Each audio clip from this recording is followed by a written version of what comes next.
You have no empathy. Abortion is devastating to women's mental health. No one talks about that. The year after a woman has an abortion, what it's really like the year after a woman to have the child. What kind of trauma is that? The trauma is from the rape. Somebody? The trauma is from the rape. The child's an innocent party there. The child isn't born yet. It's not there. We should not take out generational sin on a child to say there's generational sin and that dad was an abuser, so the child should be killed. That's not fair to the child. We're talking about rights, and he just said a right has been taken away from us. And what is next? I want to address that because our fundamental human right that we all share in this room is life. It's the first human right.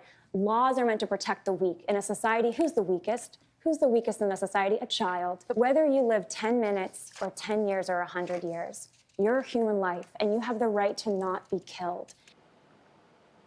It's kind of an amazing exchange. The nose ring girl is clearly damaged. She's mad, deeply mad about something. And Lila Rose, this isn't easy, we can tell you, stays totally calm during the whole thing. She's president of Live Action. She joins us tonight. Lila Rose, thank you for coming on and for showing how you really do win an argument, not by drowning the other person out with rage or shouting him down, but by calmly saying what you really think. I think you win people when you do that. Well, thanks, Tucker. I mean, I'm fighting and we're fighting for something really beautiful. It's human lives.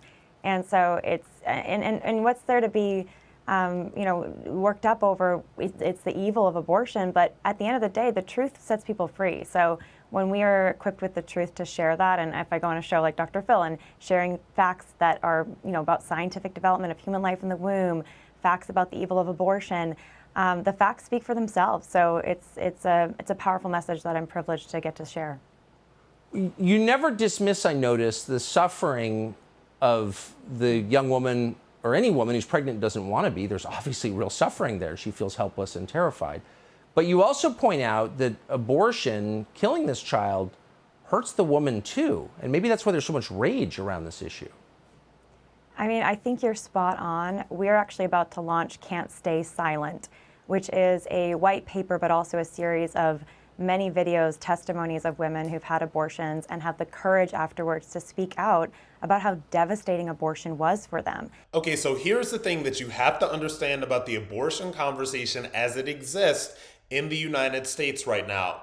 The left has become so extreme on abortion, and they've become this extreme because they are not challenged by anybody. They are not challenged by the mainstream media. They are very rarely challenged by anybody within their own party, by the way, because a lot of Democrats and a lot of people on the left, I would say, honestly, the vast majority of them, and the vast majority of people in this country do believe that support for abortion drops after the first trimester precipitously in virtually every public polling that is done over the past 30 to 40 years. So honestly, to tell you the truth, when you look at the polling, when you look at people it seems to have already been decided.